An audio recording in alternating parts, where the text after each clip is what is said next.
¿Sabemos realmente cómo y cuándo se inició la civilización? Los científicos creen que el diluvio bíblico y la Atlántida de Platón son meras fábulas. Pero en las más diversas culturas existen cientos de mitos similares sobre una inundación universal que exterminó a la humanidad en la noche de los tiempos.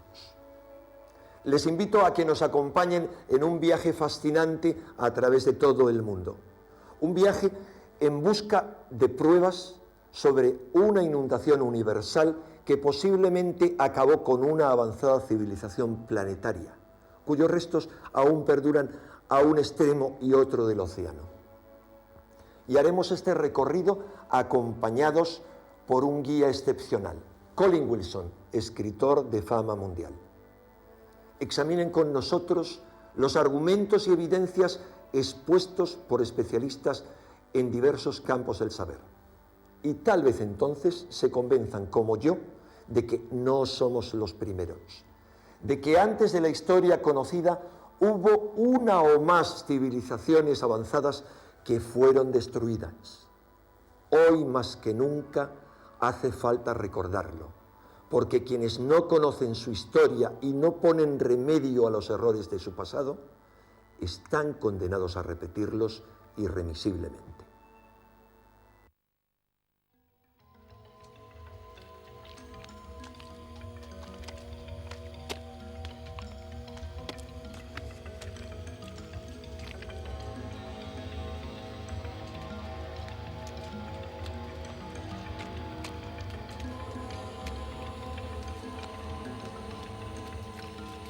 ¿Dónde y cuándo se originó la civilización?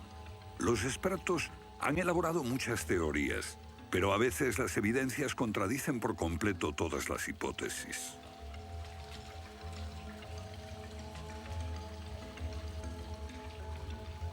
Bajo el suelo congelado de Siberia se han encontrado especies animales extinguidas por un repentino cataclismo global, como el mamut gigante.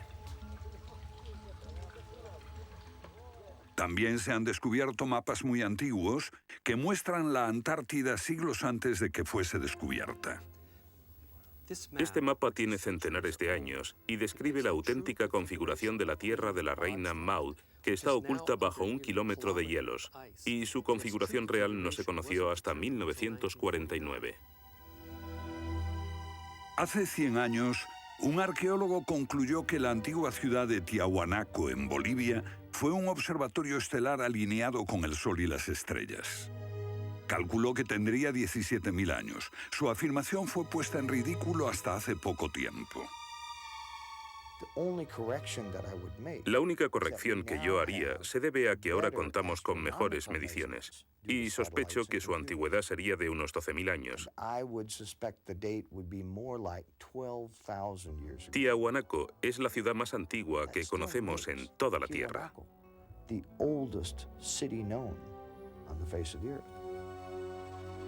Los geólogos han descubierto que la gran esfinge de Gizeh en Egipto ha resistido siglos de lluvias incesantes, pero estas lluvias solo pueden haber tenido lugar miles de años antes de los faraones. ¿Fue construida la esfinge antes de los comienzos de la civilización? Lo que se pone en cuestión es la historia completa de la civilización. Puede que no haya ido en línea recta desde los estúpidos cavernícolas hasta los hombres tan listos de hoy con sus bombas atómicas. A veces, las pruebas que se hallan rompen todas las reglas. En este documental entrevistaremos a personas que están juzgando meticulosamente esas evidencias y elaboran nuevas teorías que pueden cambiar nuestra idea de la civilización humana. Esta enorme cara fue tallada por los antiguos olmecas de México. Se cree que tiene al menos 2.000 años y es inequívocamente africana. Sin embargo, se supone que los negros no llegaron a América hasta después de Colón. En su libro De la Atlántida a la Esfinge, el escritor Colin Wilson recoge indicios de lo que él y otros creen que son los rastros de una avanzada cultura anterior al comienzo de la historia.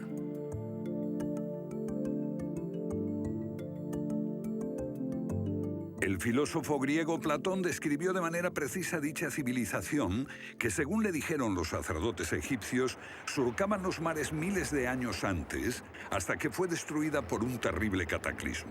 Platón la llamó Atlántida.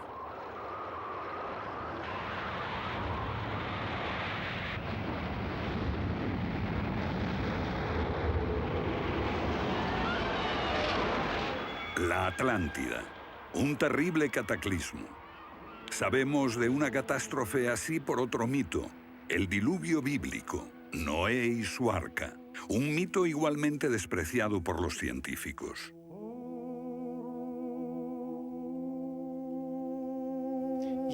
Cuando rechazan el diluvio bíblico y a Noé y el arca como una fábula, los científicos están ignorando el hecho de que hay cientos de mitos de diluvios en todas las culturas, aparte de las narraciones de Mesopotamia y de los hebreos, que dicen lo mismo sobre un desastre planetario que virtualmente borró al género humano antes del comienzo de la historia conocida.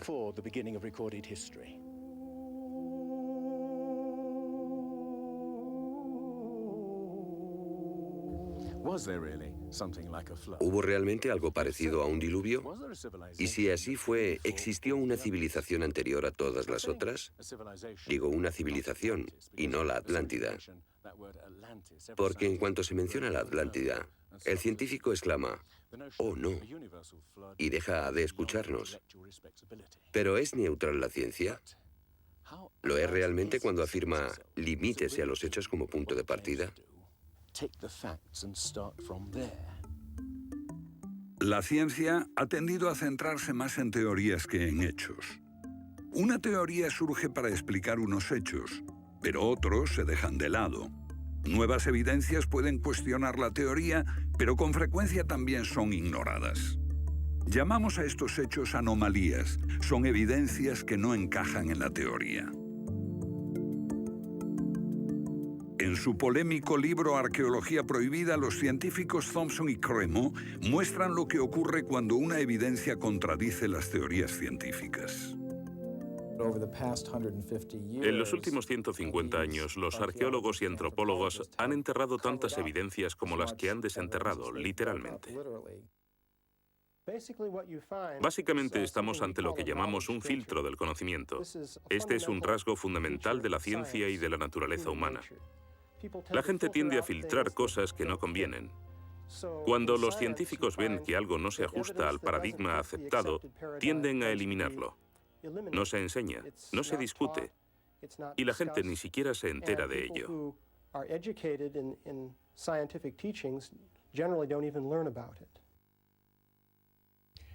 Lo que estamos diciendo, por ejemplo, sucedió en Iatitlan, México, en 1996.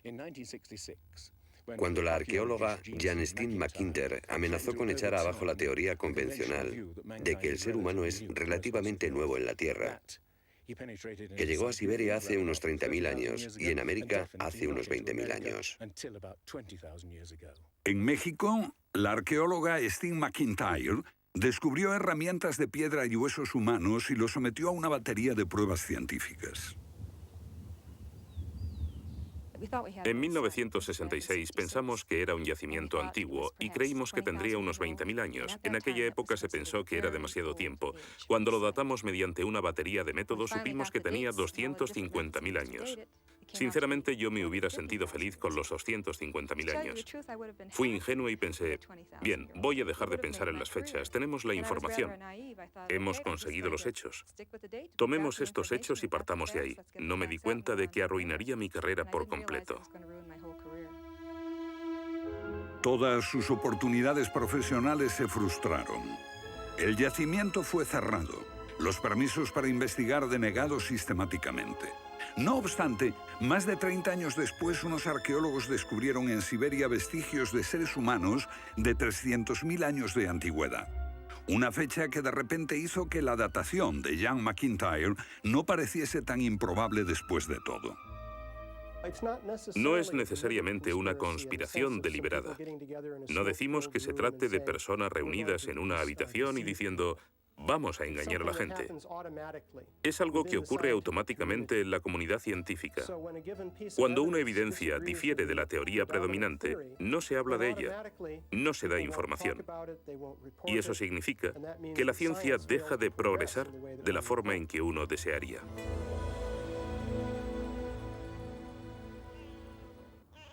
¿La ciencia está pasando por alto evidencias de un pasado que hemos olvidado? ¿Pueden ser ciertos los mitos que nos hablan de la existencia en este planeta de civilizaciones que desaparecieron miles de años antes de que comenzase la historia registrada? Una nueva clase de investigadores está estudiando las anomalías que la ciencia tiende a descartar. Se plantean preguntas que pueden cambiar nuestro concepto sobre la historia humana.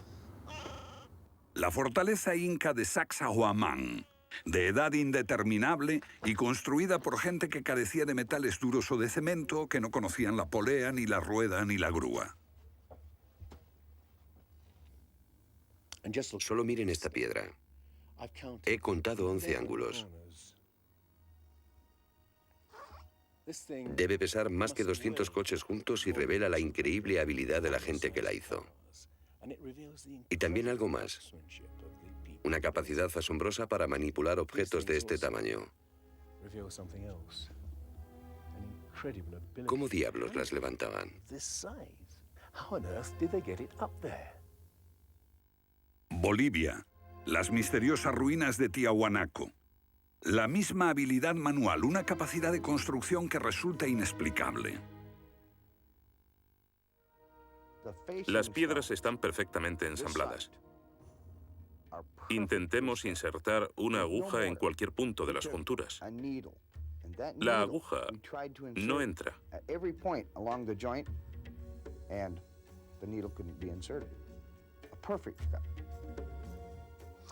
Cuando los conquistadores españoles le preguntaron a los incas si ellos habían construido Tiahuanaco, respondieron, no, no la construimos. Se hizo miles de años antes de que viviéramos nosotros. La evidencia muestra que fue erigida por una civilización avanzada. Un descubrimiento casual nos lo revela. Los bloques de construcción de Tiahuanaco no están pegados con cemento. El que separa estas piedras descubre el inesperado brillo metálico que las mantiene unidas.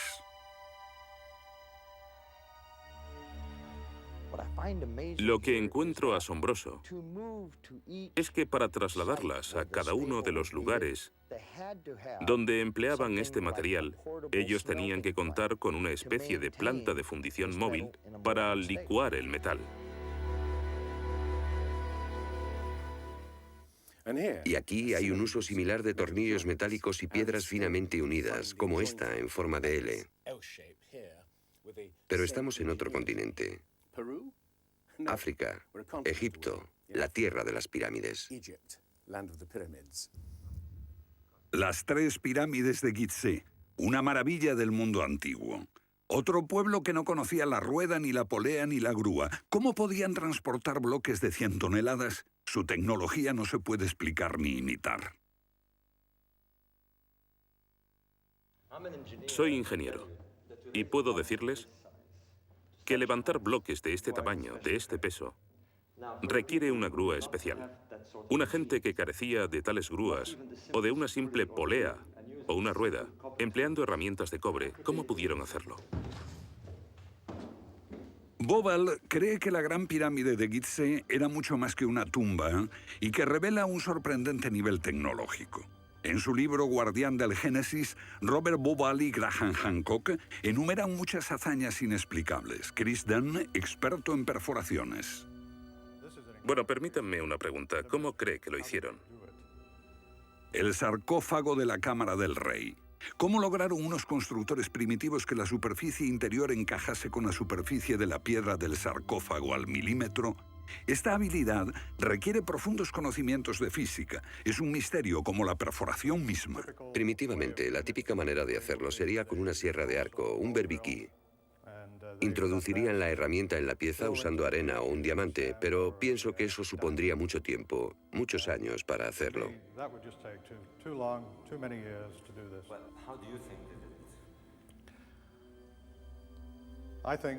Creo que debieron haber usado herramientas más potentes. Hoy, para perforar esto, tendríamos que hacerlo a una velocidad de 6-10 milímetros por revolución de taladro en el granito. Ellos lo hicieron más rápido de lo que lo haríamos nosotros. Más rápido, investigadores como Chris Dunn se preguntan acerca del propósito de emplear este raro instrumento en un friso oculto. Taladros superpotentes. Esto parece una conclusión precipitada. Los indicios de un taladro de alta velocidad se erigen en otro misterio sin resolver. Ahora miren esto. La increíble precisión de la mano de obra. La total suavidad de las paredes en esta supuesta tumba para bueyes sagrados. Y que implica un alto nivel de destreza.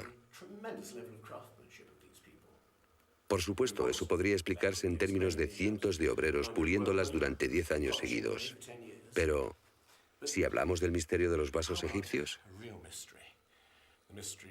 no como este vaso de arcilla que acabo de comprar, sino vasos hechos de alabastro, basalto e incluso diorita, que es la piedra más dura de todas.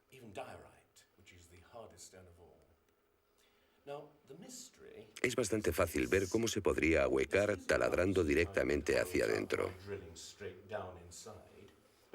Pero, ¿qué pasa con los ángulos? La tecnología moderna es incapaz de hacerlo. Sin embargo, los antiguos egipcios moldeaban miles de piezas.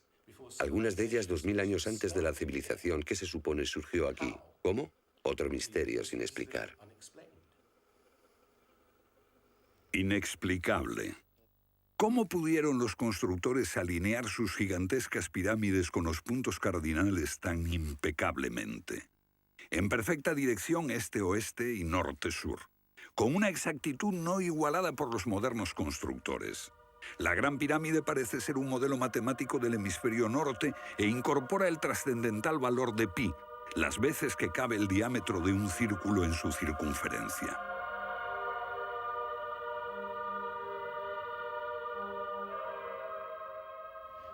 Está claro que lo que aquí tenemos es un avanzado sistema de matemáticas y tecnología, en un tiempo que no conocía su existencia. Para lograr estos resultados, los antiguos constructores tenían que usar un eclímetro de 52 grados. Cualquiera otro no valdría. Pero no solo los egipcios conocían el valor pi. Ese valor también está representado en la pendiente de esta pirámide y en el extraño ángulo que le dieron sus constructores, en Teotihuacán, México, el lugar que los indios llamaban Ciudad de los Dioses.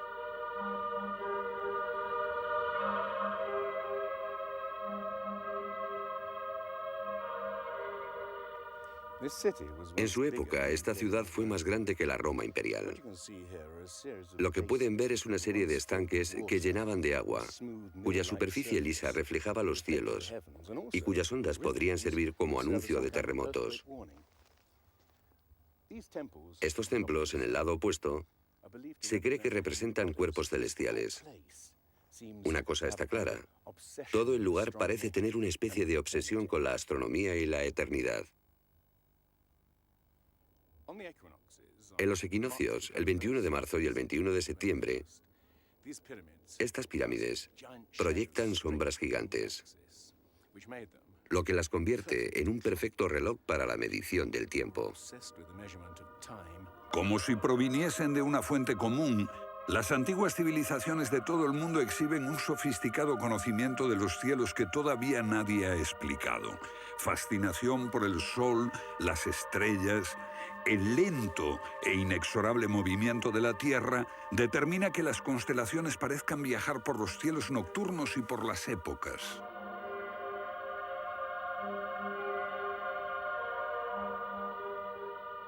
Según los estudiosos, los antiguos egipcios no tenían un gran conocimiento de la astronomía. Pero en el templo de Dendera hay muestras de su sofisticado conocimiento del cielo.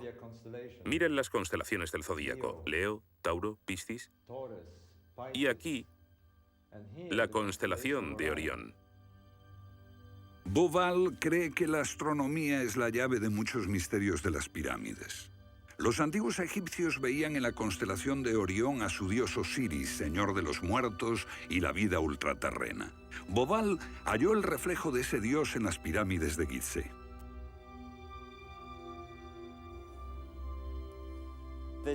Esto es realmente un misterio. Pequeños canales de ventilación orientados hacia arriba. Para los egiptólogos no eran más que canales de ventilación, pero los astrónomos piensan distinto. Para el antiguo Egipto esto fue Rostau, la entrada al reino subterráneo, el reino del dios Osiris u Orión. Para los antiguos egipcios, Orión era Osiris, el gran dios de la resurrección. Esto es una reconstrucción del cielo en el año 2500 a.C., y fue sorprendente descubrirlo.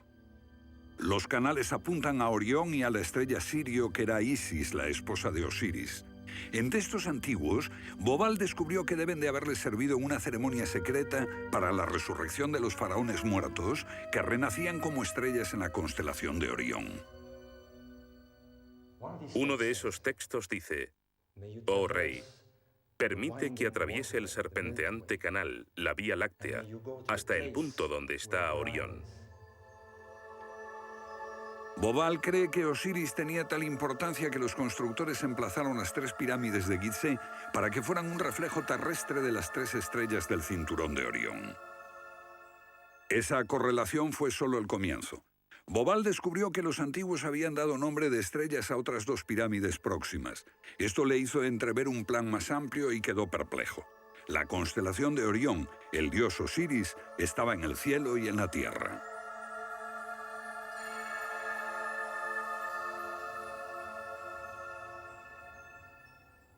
México, donde Teotihuacán presenta otro paralelo. Una leyenda la llama la ciudad de los dioses y sugiere que su propósito era convertir a los hombres en seres celestiales. Como ocurre en Egipto con las pirámides de Giza, los mitos hablan de la reencarnación en las estrellas. Ese es el secreto de Teotihuacán.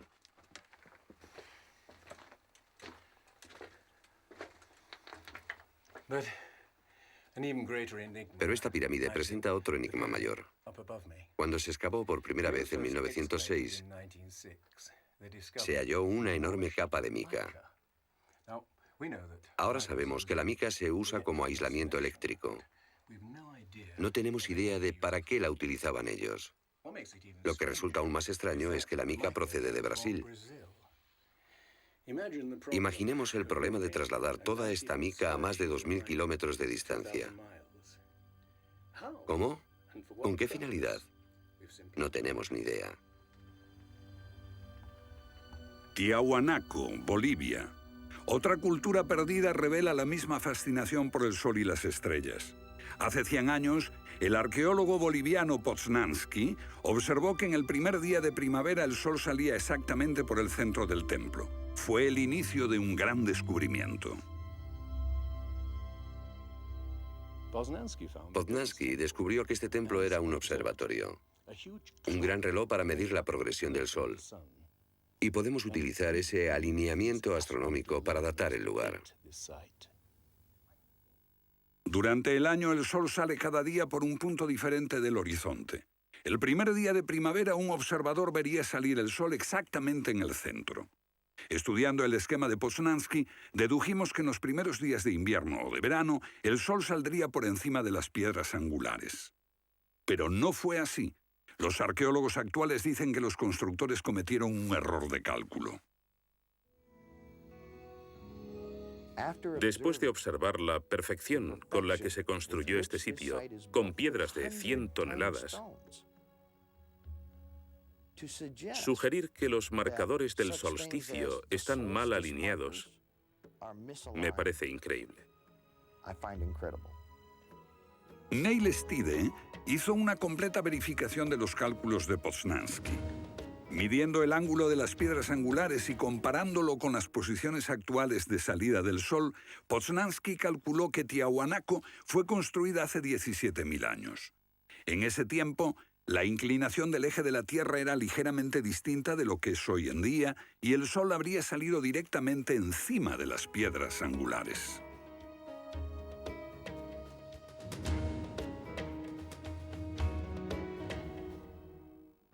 Yo sospecho que la fecha sería más bien de 12.000 años.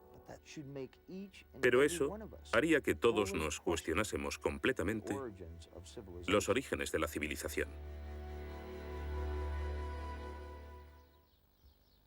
Una civilización perdida en el tiempo dejó sus huellas en varios lugares del mundo. Los sacerdotes egipcios dijeron al filósofo griego Platón que una civilización así habría existido hace 12.000 años.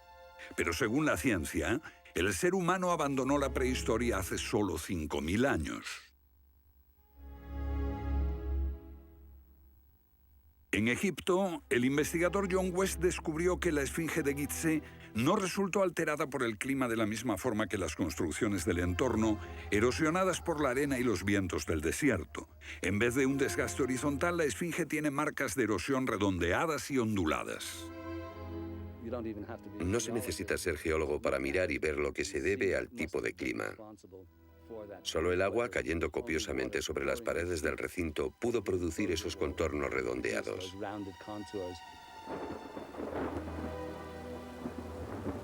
¿Agua en el desierto del Sáhara? Ciertamente no en tiempos de los faraones. Para eso hay que trasladarse a finales de la era glaciar. Unos 10.500 años antes de Cristo, miles de años antes de que existiesen los faraones. ¿Pero por qué entonces la esfinge tiene cabeza de faraón?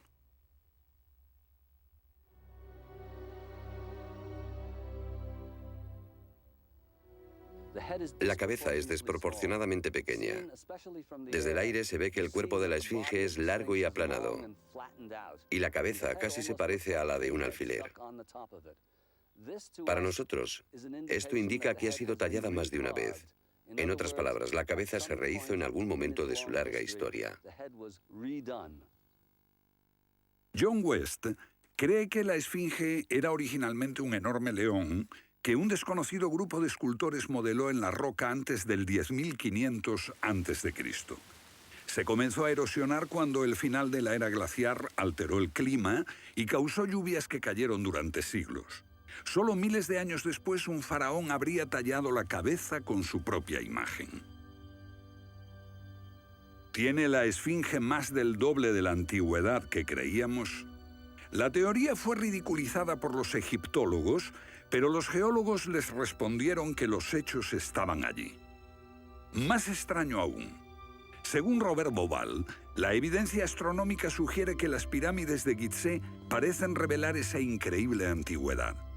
La disposición de Gizeh coincidía misteriosamente con la posición de Orión en el año 10.500 a.C., cuando la esfinge miraba hacia Leo, su propia imagen en los cielos. La puesta de Orión en esa fecha distante se correspondía exactamente con las tres pequeñas pirámides, y existen muchos otros hechos difíciles de entender.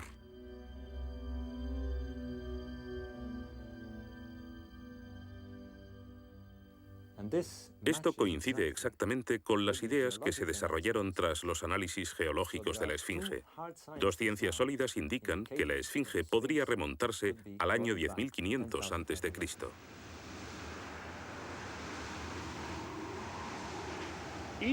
Egipto sufrió unos cambios muy dramáticos a finales del período glaciar, especialmente en torno al 10.500 a.C., cuando unas impresionantes inundaciones cubrieron el terreno de aluvión y acabaron con el Valle del Nilo y con el delta en general.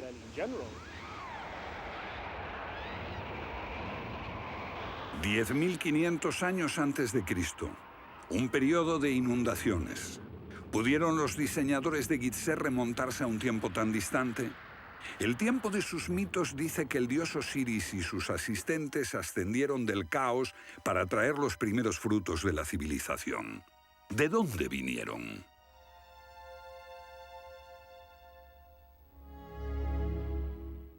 Un dios muy parecido fue el señor de la antigua Tiahuanaco en Bolivia. Aquí, en esta misteriosa ciudad de Tiahuanaco, era el dios que ellos adoraban. Alto, con barba, descrito como blanco, Viracocha llegó en tiempos de caos y destrucción, atravesando los mares para llevar a la raza humana una especie de renovación. El dios blanco Viracocha. En México conocido como Quetzalcóatl, que llegó con otros para traer los primeros frutos del conocimiento. Su símbolo está por todo Teotihuacán. La serpiente emplumada, símbolo del enigmático dios Quetzalcóatl que llegó desde el este después de tremendos cataclismos para traer la civilización a esta parte del mundo. ¿Pudieron dioses como Osiris, Viracocha y Quetzalcóatl haber sido personas reales que llegaron de muy lejos? ¿Eran supervivientes de un cataclismo que destruyó sus hogares y su civilización? Ahora la pregunta que nos hacemos es esta. ¿Existió una remota civilización, hasta ahora sin identificar, que llegó a Egipto, México y Sudamérica? ¿Y que dejó su impronta en un cuerpo de conocimientos, por difícil que sea de discernir? Tomados por separado, acepto que los datos aislados revelan poco, pero consideremos juntos todos esos elementos comunes. Ambos lugares tienen enormes pirámides, alineadas exactamente con los puntos cardinales, e incorporan avanzados conocimientos matemáticos. Ambas culturas demostraban un asombroso conocimiento de astronomía expresado en los grandes monumentos sagrados que erigieron. Aunque no conocían ni la polea ni la rueda, ambas pudieron hacer construcciones con enormes piedras finalmente ensambladas en un estilo único, con ángulos en forma de L y tornillos de metal. Y ambas utilizaron el proceso de la momificación para preservar y honrar a sus muertos. Aquí se halló una nueva y asombrosa pista cuando la doctora Balabanova, de la Universidad Alemana de Ulm, descubrió que muchas momias de Egipto contenían cocaína y nicotina, naturales de Sudamérica. Tengo una cantidad de cartas insultantes. Dicen que todo esto no tenía sentido, que yo fantaseaba, que era imposible porque estaba comprobado que antes de Colón esas plantas no existían en ninguna parte del mundo, excepto en América. Pero su investigación se repitió con cientos de momias y no quedó lugar a dudas. En un pasado remoto, unos navegantes atravesaron el mar e influyeron en las culturas a ambos lados del Atlántico. La idea está sugerida incluso por lo que no está allí. México, la antigua cultura de los mayas. Los sacerdotes mayas tenían tablas para predecir los eclipses de sol y de luna. Pero hay algo muy extraño. No conocieron nunca el simple principio de la rueda. Podían visualizar la eternidad pensando en millones de años, pero jamás aprendieron a pesar un saco de grano. Esta compleja civilización murió finalmente porque no supo desarrollar métodos de agricultura para alimentarse. Lo que estoy sugiriendo es: ¿puede que ellos heredaran una parte específica de su conocimiento de una civilización anterior, mucho más sabia? Un contacto. A veces la evidencia está ahí para que la veamos todos. Los antiguos olmecas en México pusieron a sus soberanos caras africanas. ¿Qué les parece esta? Tallada por esos mismos olmecas. Es genéticamente imposible que un indio tenga barba, pero aquí está la cara de un blanco caucasiano, esculpida 2000 años antes de que los españoles llegaran al Nuevo Mundo.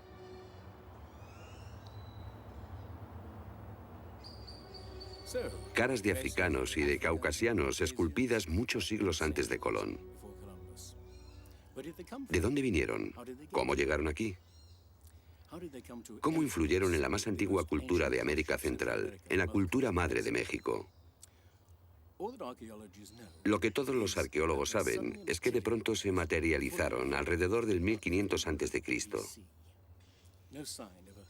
Esta gente, cuya expresión característica era la de esculpir enormes caras de piedra, cabezas de caucasianos y africanos que parecen haber salido, no se sabe de dónde.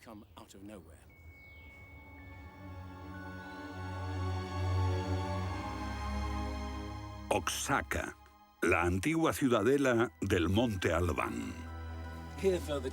Aquí, en el sur de México, está el último testimonio de esos misteriosos hombres.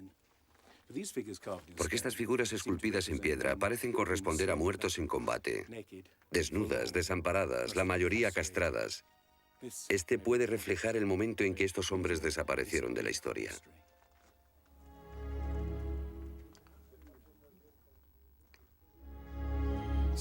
Entonces, ¿hubo una compleja civilización de navegantes que cruzó el Atlántico siglos antes de Colón? Pero tenemos otra evidencia. Estos son viejos mapas que sugieren que los antiguos marinos tenían un conocimiento de la Tierra que nunca se ha explicado.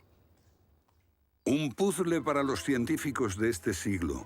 En 1513, el almirante turco Piri Reis cartografió parte del mundo que nadie había visto hasta entonces. Colón solo exploró la zona del Caribe. No bajó a esta zona de Sudamérica, hasta la Antártida. No estuvo nunca por esa zona. Pero estos mapas muestran todos estos detalles con gran precisión, antes de que cualquier explorador europeo llegase a esas regiones. Este mapa, de muchos siglos, describe la configuración real de la Tierra de la reina Maud, que ahora está sepultada bajo 1 kilómetro de hielo. Y su forma precisa no se determinó hasta 1949. Inexplicable. Los cartógrafos han meditado mucho sobre la extraña proyección cartográfica utilizada en el mapa. Hallaron un parecido con el que utiliza un moderno submarino nuclear que hace mediciones del mundo mientras se aleja de un punto de referencia. En este caso, el centro está en Egipto. ¿Es ese el hogar de los antiguos cartógrafos? El mapa muestra exactamente esta parte del mundo, pero hay más.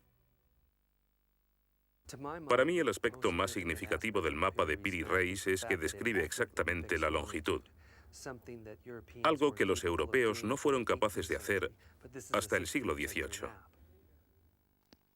La longitud. Esa historia comenzó en estas playas en 1707, cuando la flota inglesa navegaba por el Mediterráneo hacia Inglaterra. En aquellos días era bastante fácil determinar a qué distancia estaba el norte o el sur, midiendo el ángulo que el Sol y las estrellas formaban con la superficie de la Tierra. Pero no había técnicas para determinar lo lejos que estaba el este o el oeste. ¿Longitud? El almirante Sir Clutley Safel se enfureció cuando un marinero del oeste del país le dijo que estaba alejándose unas 20 millas del este y era probable que la flota naufragase en la costa. Cuando sus oficiales le dijeron que el rumbo era correcto, mandó ahorcar al marinero por insubordinación.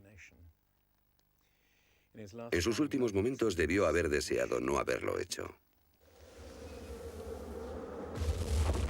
Los barcos se habían hundido antes por millares. Pero entonces la pérdida de una flota entera promovió la búsqueda de un reloj preciso para calcular la longitud. Tuvieron que pasar 2 generaciones antes de que finalmente se consiguiese. No obstante, el mapa de Piri Reis ya mostraba un conocimiento de la longitud al menos 250 años antes. En el mapa de Piri Reis se menciona el hecho de que se trate de una recopilación de muchas otras cartografías. Son copias de copias de copias. La mayoría de quienes los han estudiado creen que esos mapas proceden de los tiempos de Alejandro Magno, pero son incluso mucho más antiguos. Mapas del mundo confeccionados antes de que supiésemos navegar por los océanos. Técnicas de construcción inexplicables, un complejo conocimiento de las matemáticas y la astronomía. Si existió una tecnología tan avanzada capaz de dar sus conocimientos a los constructores de la Esfinge y a los pueblos de los Andes y México, ¿qué pasó con ella?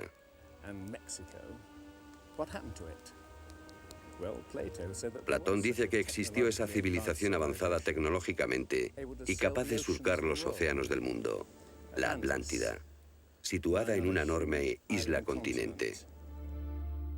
Rechazando una civilización perdida, la ciencia niega también la idea de una catástrofe global que la destruyó. Pero Platón y la Biblia no son las únicas evidencias. El Popol Vuh, libro sagrado de los mayas, habla de enormes marejadas e inundaciones que azotaron el mundo durante meses. una lluvia fría y negra indescriptible y granizo. Los antiguos hablaban de tiempos de caos, de inundaciones y oscuridad de los cuales emergieron los dioses para dar forma a la tierra de Egipto.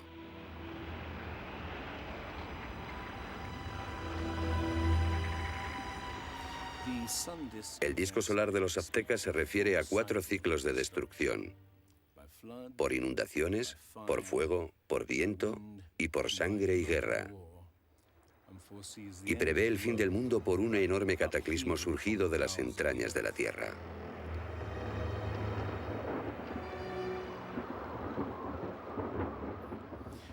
Otros mitos de la América antigua hablan de inundaciones apocalípticas y torrentes de fuego, de erupciones volcánicas y terremotos.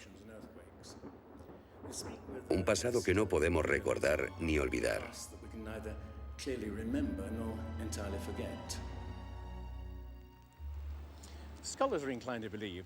Los especialistas tienden a creer que el diluvio es una fantasía de los viejos poetas. Pero supongamos que los expertos se equivocan. Supongamos que una serie de terribles catástrofes naturales redujeron a nuestros ancestros a pequeños grupos que vivieron apartados y se esparcieron por todo el mundo. Lo que buscamos es una época que coincida perfectamente con los mitos, igual que el zapato encaja en el pie de Cenicienta. Una pista. La fosa de Alquitrán en La Brea, California. Una inmensa sepultura de millones de animales que hoy se ha convertido en atracción turística. Bajo la superficie está el campo de petróleo del lago Salado. El asfalto brota por las grietas y fisuras como un papel cazamoscas y atrapa a los animales.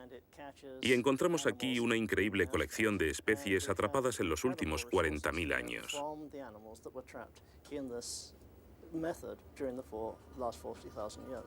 Esta fosa de Alquitrán puede leerse como un libro de tiempos remotos, cuando abundaban los animales y nosotros no los considerábamos como originarios de América.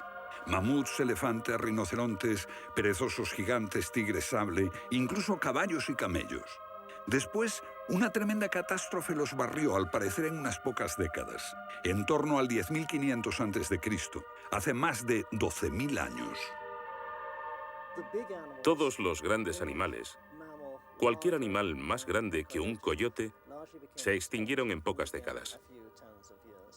Sí, fue sin duda una gran catástrofe.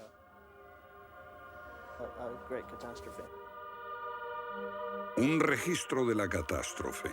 El fin de la era glaciar. En el 10.500 a.C., hace más de 12.000 años. Temperaturas que habían permanecido relativamente estables durante miles de años de pronto se elevaron. Un aumento de temperatura de más de 5 grados en un abrir y cerrar de ojos. Solo entre 3 a 10 años. Se trata del asombroso descubrimiento de unos científicos que perforaron la capa de hielo en Groenlandia para investigar los cambios en la atmósfera.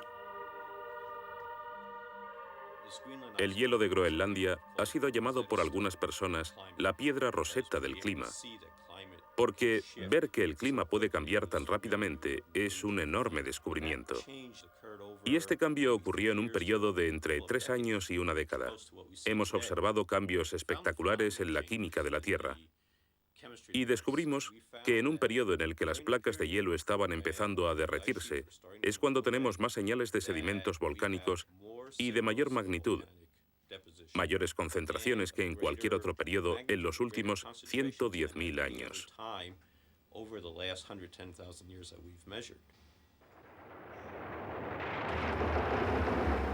Un surgimiento de volcanes nunca visto, acompañado por desórdenes atmosféricos y gigantescas inundaciones. Porque mientras las placas de hielo de más de 1 kilómetro de espesor se derretían en pocos años, el nivel de los mares aumentaba dramáticamente. De repente, los mares ocuparon lo que había sido suelo seco. Se podía caminar desde Gran Bretaña a Escandinavia antes de que una revolución climática diese forma al Mar del Norte. Fue un periodo en que las grandes inundaciones cubrieron las llanuras de América del Norte y por eso es que se encuentran esqueletos de ballenas en Michigan. Un tiempo de cataclismos a finales de la era glaciar, que puede coincidir con los mitos. Solo en el Nuevo Mundo se extinguieron alrededor de 70 especies de grandes animales. Mamuts, perezosos gigantes, camellos, caballos. Permítanme ponerlo en perspectiva. En los anteriores 200.000 años se había extinguido menos de un tercio de esa cantidad. Y este modelo extraordinario de extinción se repitió en Europa y Asia. En las capas subterráneas de hielo de Siberia y Alaska se descubrió una masa enmarañada de huesos de millones de animales que perecieron en un cataclismo. El mamut gigante no murió a manos de los cazadores. Desapareció por una catástrofe natural. A finales del siglo XIX, unos cazadores encontraron por casualidad el cuerpo de un enorme animal congelado. Después de ser desenterrado y transportado, se encontró que en el estómago tenía plantas pertenecientes a un clima templado y aún sin digerir. El animal se había congelado de una forma muy rápida, como no es capaz de hacerlo ningún congelador moderno. Lo cierto es que hace unos 12.000 o 13.000 años un frío inmenso azotó Siberia. El enigma de los mamuts congelados en un instante ha dado pie a extrañas anécdotas. Algunas ciertas y otras no. Lo que es auténtico es un informe del barón Wrangel, un naturalista del siglo XIX que descubrió la isla Byrd al norte de Siberia, donde la arena quedó literalmente mezclada con bancos de huesos y colmillos de mamut y otros animales que habían desaparecido en alguna catástrofe. Esas extinciones masivas, esa imponente actividad volcánica, ese veloz derretimiento del hielo, parecen sugerir que hubo un cambio climático brusco hace 12.000 años. Hay algún factor desconocido que no logramos descubrir.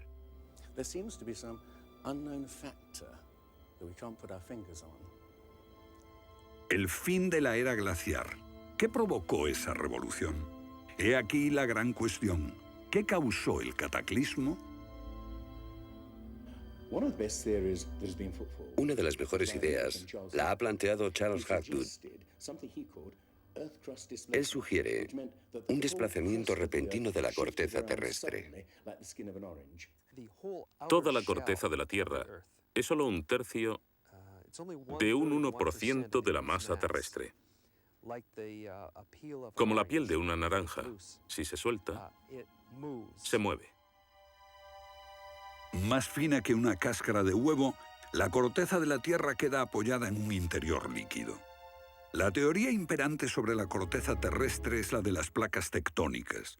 Los continentes se separan lentamente durante cientos de millones de años, aunque la ciencia rechazó esa teoría durante más de medio siglo. Ahora niega también la idea de que la corteza pudo moverse en su conjunto y repentinamente. Pero un científico quedó hipnotizado por la idea. Se llamaba Albert Einstein.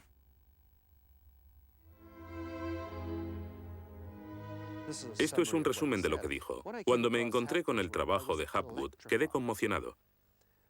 Se trataba de una idea simple, pero que podría explicar una serie enorme de problemas. Hapgood tenía esa teoría. La cuestión era cuál fue el mecanismo que puso en movimiento el gigantesco conjunto. Y fue Einstein quien planteó una sugerencia. La enorme cantidad de hielo que rodea a los polos puede tener 3 kilómetros de espesor. Esos incontables miles de millones de toneladas de hielo, si se formaran de un modo desproporcionado, harían que toda la Tierra se sacudiese como una rueda, con un enorme peso colocado en su borde. Esta vibración bastaría para hacer que la corteza de la Tierra se moviese súbitamente. Hace 55.000 años el Polo Norte estaba cerca de Europa, pero de pronto se desplazó hacia la bahía de Hudson, en Canadá. Y en torno al año 12.500 a.C. se volvió a mover casi 2.000 millas hasta donde está actualmente. ¿O es mejor decir que las tierras y los mares atravesaron el polo, impulsados por un repentino desplazamiento de la corteza terrestre? De ser así, esta es una de las cosas que habían ocurrido al final de la era glaciar. El desplazamiento impulsó a América fuera de la zona polar. El mar en el norte se congeló con una fina capa de solo unos metros de espesor. La inmensa vieja capa de hielo de Norteamérica, con más de 1,5 kilómetros de grosor, se derritió rápidamente en pocos años. Ahora, lo que es muy interesante de la teoría de Hapgood y Stein es que también explica bastante bien algunos otros mitos, independientemente del diluvio. Hay mitos sobre tremendos terremotos, catástrofes volcánicas, lluvias negras cayendo del cielo, congelación repentina, congelación del suelo. Y podemos ver que un ejemplo de esto es precisamente lo que pudo pasar si la corteza terrestre se desplazó. Con bastante rapidez, las áreas que antes habían estado congeladas pasarían a ser zonas cálidas, y así se explicarían hechos como el rápido congelamiento de los mamuts en Siberia.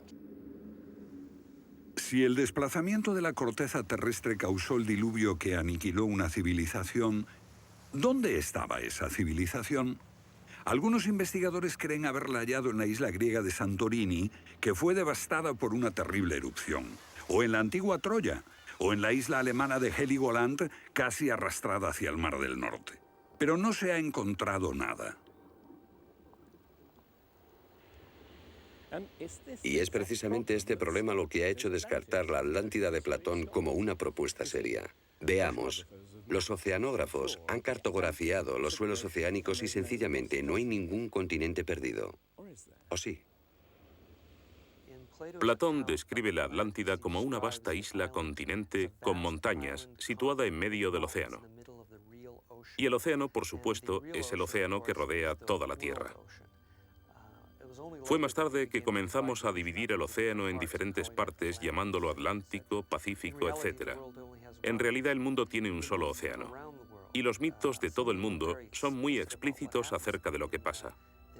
El Sena-Vesta de la literatura védica describe que esa isla no solo se destruyó tras un diluvio, sino que está cubierta por nieve y hielo. De modo que estamos buscando una isla cubierta de nieve en medio del océano, y una gran candidata para este papel es la Antártida. Si el Polo Norte se desplazó, también debió hacerlo el Polo Sur. Flengad cree que hace 12.000 años una parte de la Antártida permanecía en zonas templadas y pudo haber albergado una civilización que desapareció cuando el continente se convirtió en el Polo Sur. Esa es la explicación que él encuentra en los mapas que muestran partes de la Antártida que están debajo del hielo. El almirante turco Piri Reis demuestra un conocimiento de la Antártida que no debería de tener. Tras examinarlos, especialistas en cartografía de la Armada y de las Fuerzas Aéreas nos dicen: hemos hecho comparaciones de picos salientes y de montañas. Hemos descubierto que coinciden de forma asombrosa. Lo que debemos enfatizar es que no estamos hablando de un mapa, el mapa de Piri Reis, que podría cuestionarse. Estamos hablando literalmente de docenas de mapas. Por ejemplo, el mapa Phineus de la Antártida es sumamente preciso en cuanto a la configuración, mostrando sistemas fluviales que existieron allí, pero que no se conocían en el siglo XVI. La Antártida no fue descubierta hasta cerca del año 1800. Entonces, ¿cómo pudieron los cartógrafos europeos representarla? Solo, cree Flengad, si ellos la copiaron de copias de otras copias de mapas que se remontan milenios atrás. Hace solo unos 25 años supimos que bajo la capa de la Antártida existían unas islas, un continente, bajo un océano helado. Sin embargo, esa información ya estaba aquí, en este mapa.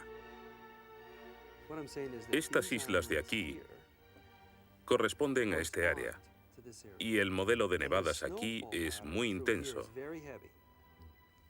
Nada aquí. Estas islas debajo de este punto se podrían haber unido entre ellas antes de unirse a la tierra firme. Así, lo que se describe aquí es algo que yo creo que verdaderamente ocurrió en torno al 8000 a.C. Puede que en el 6000 a.C. a lo sumo. No hay forma de saber cómo lo consiguieron, a menos que postulemos la existencia de una civilización con habilidades para la navegación y la confección de mapas que solo se reinventaron en nuestro tiempo.